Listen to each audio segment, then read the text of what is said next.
Welcome to another episode of Trial Site News. On today's show, we're going to be talking about an article from the expose, which makes the claim that YouTube and the WHO will be collaborating together in an aim to, quote, address the spread of misinformation and disinformation. We're going to discuss what is happening here. And so, from Trial Site News, I am Adrian, and our episode is starting right now.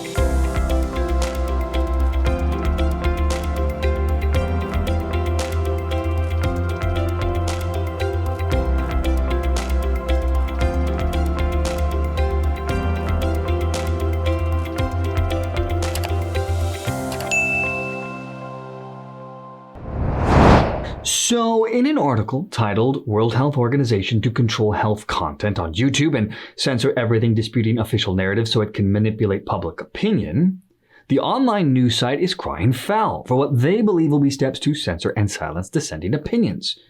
So let's take a closer look, shall we?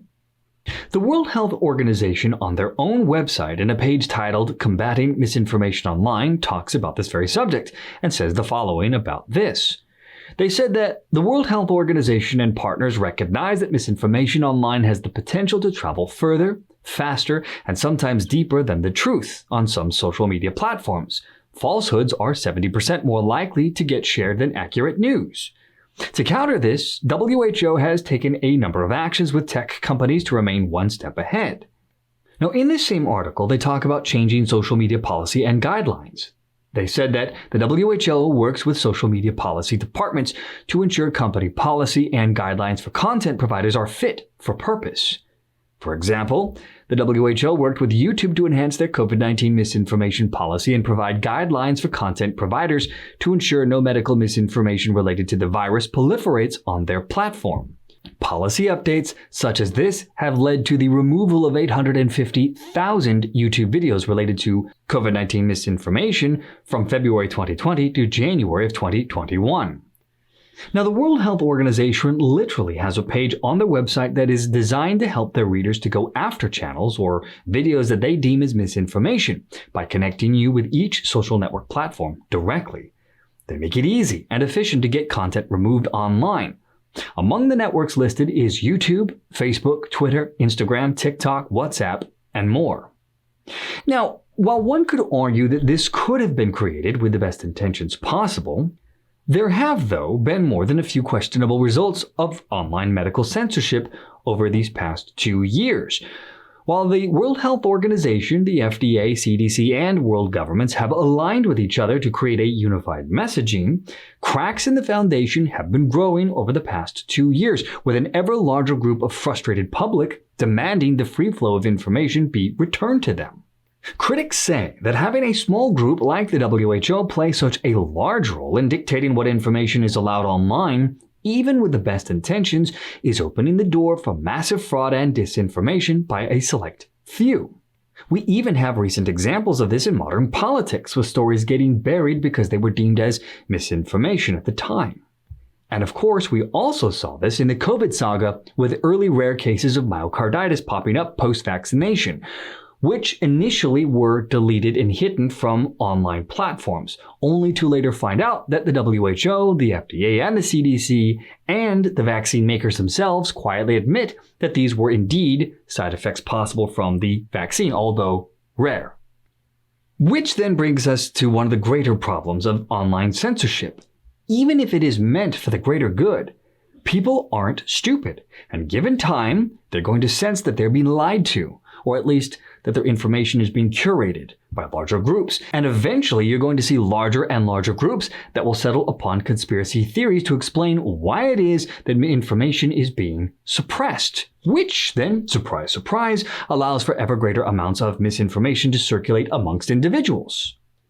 And I believe it is safe to say that in large part, the credit for the growth in this growing movement can be laid directly at the feet of the censors themselves, the WHO, social media, and of course their government cohorts. And yet, none of this seems to matter to those who are in charge. The move is on to squeeze the reins of information ever tighter. Which then brings us back to the WHO and the YouTube marriage, and what it will entail going forward. According to the expose article, users will have to commit to World Health Organization approved practices to be labeled as reliable in algorithm. In an attempt to limit, quote, health misinformation, YouTube announced it will certify medical professionals as, quote, reliable and authoritative sources of information. Good to know.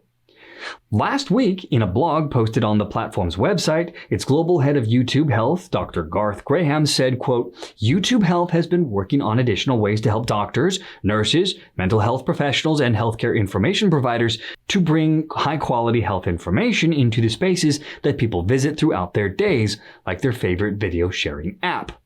Now, the blog went on to say that, quote, in the coming months, eligible channels that have applied through this process will be given a health source information panel that identifies them as a licensed healthcare professional, and their videos will appear in relevant search results in health content shelves. Now, the expose article goes on to talk about health content shelf, and they describe it as health sources that are prioritized and shown first on a list of YouTube search results. And depending on how many eligible channels are listed for that particular search term, you may have to scroll fairly far down the results list to find content that is not being promoted by the WHO and, or in the case of the UK, the NHS. So, what then are the requirements for eligible channels? Well, applicants must show proof of their license, follow, quote, best practices, and have a channel in good standing on YouTube. Except, of course, in the UK. Google's rules for the UK are simple. Initially, only NHS organizations will be eligible. And so we see that the changes continue to march ever onward. What the future of social media will be, especially when it comes to medical information, will almost certainly look nothing like what we have seen up until now.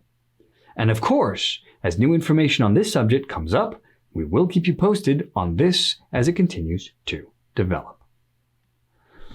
Now, before I let you guys all go today, I just wanted to take a moment to personally thank everyone here on this channel. Last episode, I mentioned that I have a personal channel, a brand new channel on YouTube called The Topical Umbrella, which is a show that I do that covers everything except medical news, and it's done in a style that is more commentary and relaxed compared to the work that I do here, which is strictly news-oriented. And let me tell you guys,